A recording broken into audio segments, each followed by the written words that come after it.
संवैधानिक दर्जा मोदी जी ने दिया है ओबीसी कमीशन को। कोई माई का लाल ओबीसी का आरक्षण समाप्त नहीं कर सकता है, समाप्त नहीं कर सकता है। इस बार 2024 के लोकसभा के चुनाव में बिहारी मिलकर हम सब 40 की 40 सीट जीतेंगे और 2025 में भी बिहार में भारतीय जनता पार्टी एनडीए की भारी बहुमत से सरकार बनाएंगे। जिस प्रकार से शिक्षण संस्थानों में मोदी जी ने ओबीसी को यह स्थान दिया, आरक्षण दिया है। 9 वर्षों में ओबीसी छात्रों के नामांकन में 33% की वृद्धि हुई है।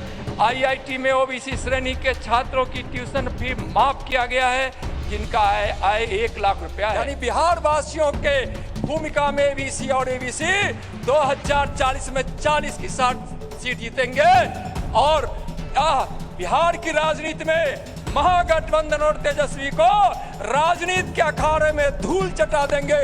इस बार 2024 के लोकसभा के चुनाव में बिहारी मिलकर हम सब 40 की 40 सीट जीतेंगे और 2025 में भी बिहार में भारतीय जनता पार्टी एनडीए की भारी बहुमत से सरकार बनाएंगे।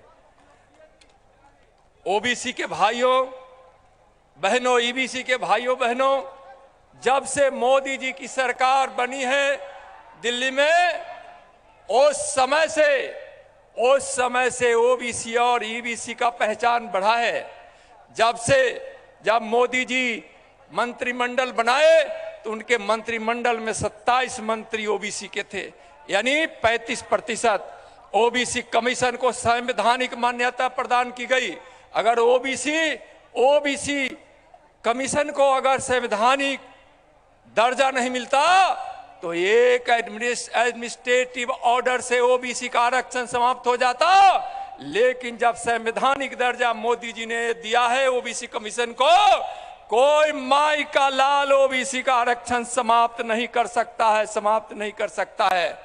भाइयों बहनों, ओबीसी की सूची संशोधन का निर्णय का अधिकार भी सुनिश्चित किया गया है, राज्यों को यह अधिकार दिया गया है।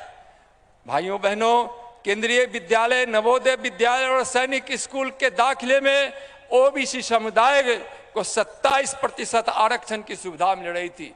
पहले ओबीसी का कोटा फुल नहीं होता था, शिक्षण संस्थानों में ओबीसी का आरक्षण नहीं था। ओबीसी के आरक्षण से अब कोई ओबीसी का कोई भी कोटा खाली नहीं रहेगा।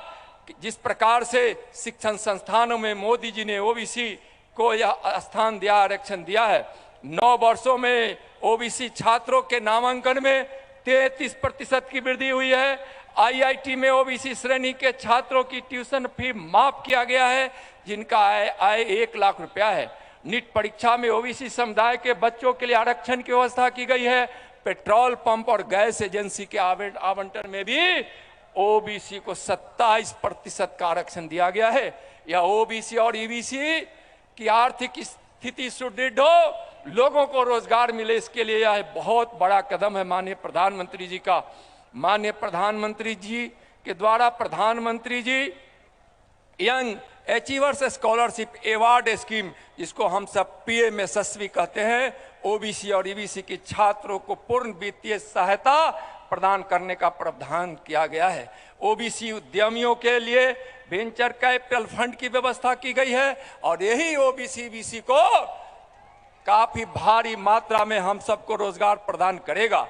राष्ट्रीय पिछड़ा वर्ग वित्त आयोग एवं विकास निगम की ऋण योजना के माध्यम से 3 लाख रुपए तक की वार्षिक आय वाले ओबीसी के लिए 2022-23 में 2 लाख लाभार्थी को 678 करोड़ रुपए की मंजूरी दी गई है। और बिहार के धरती के लाल, हम सब जिनको गुदरी का लाल कहते हैं, पिछड़े और आरती पिछड़े के हम सबों के लिए दिन रात बिहार में चिंता करने वाले स्वर्गीय कर्पूरी ठाकुर को, जो बिहार के पूर्व मुख्यमंत्री हैं, भारत के सबसे बड़े भारत रत्न से उनको सुशोभित किया गया है। भाइयों बहनों, आइए हम सब मिलकर बिहार के ईबीसी और ओबीसी, बिहार के सभी समाज वर्ग सभी के साथ मिलकर, यानी बिहार वासियों के भूमिका में ईबीसी और एबीसी 2040 में 40 की 60 सीट जीतेंगे और बिहार की राजनीति में महागठबंधन और तेजस्वी को राजनीति के अखाड़े में धूल चटा देंगे। बोलिए नरेंद्र मोदी जिंदाबाद, अमित शाह जिंदाबाद, भारत माता की।